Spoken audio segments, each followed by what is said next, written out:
ଅଛନ୍ତି? ମୁଁ ଭଲ ଅଛି। ଆସନ୍ତୁ ଦେଖିବା ମା ଛାତ ଉପରେ କଣ କଣ ଗଛ ଲଗେଇଛନ୍ତି। ଏଠି ଆମର ପୋଇ ଗଛ ଦିଟା ହେଇଛି। ଏଠି ବିନ୍ ଗଛ ହେଇଛି। ମା ଲଗେଇକି ଗାଁକୁ ଯାଇଥିଲେ। ଆସିଲା ପରେ ବଡ଼ ବଡ଼ ହେଇଯାଇଛି।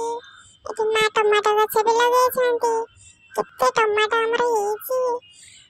ଛୋଟ ଛୋଟ ଟମାଟୋ ସବୁ ହେଇଛି। ଫୁଲ ବି ହେଇଛି। ୱାଓ କେତେ ଟମାଟୋ ହେଇଛି। ଏଠି ବି ପିଆଜ ଗଛ ଲଗେଇଥିଲେ। ଏଟା ହଉଛି ପିଆଜ ଗଛ। ବଡ଼ ବଡ଼ ହେଇଗଲାଣି। ଦେଖନ୍ତୁ ଏପଟେ ମାଙ୍କଡ଼ ଖାଇ ଭାଙ୍ଗି ଦଉଛି ବୋଲି ମା କାଠ ପୋତିକି ରସି ବାନ୍ଧି ଦେଇଛନ୍ତି। ଆମର କେତେ ଟମାଟୋ ହେଇଛି। ୱାଓ ଛୋଟ ଛୋଟ ଟମାଟୋ ହେଇଛି। କେତେ ସୁନ୍ଦର ଦେଖାଯାଉଛି। ସେପଟେ ଆଉ ଗୋଟେ କୁଣ୍ଡରେ ବି ମା ଟମାଟୋ ଗଛ ଲଗେଇଛନ୍ତି। ସେଠାରେ ବି ଟମାଟୋ ହେଇଛି। ସେଠି ଫୁଲ ଗଛ ବି ହେଇଛି। କେତେ ଫୁଲ ଆମର ଫୁଟିଛି।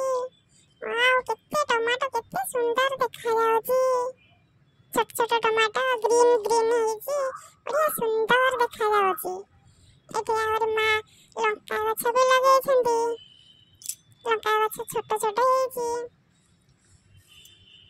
ଏଇଠି ଦେଖନ୍ତୁ ମା ଲଙ୍କା ଗଛ ଲଗେଇଛନ୍ତି। ଆପଣମାନେ ଏମିତି ଆପଣଙ୍କ ଛାତରେ ଲଗାନ୍ତୁ।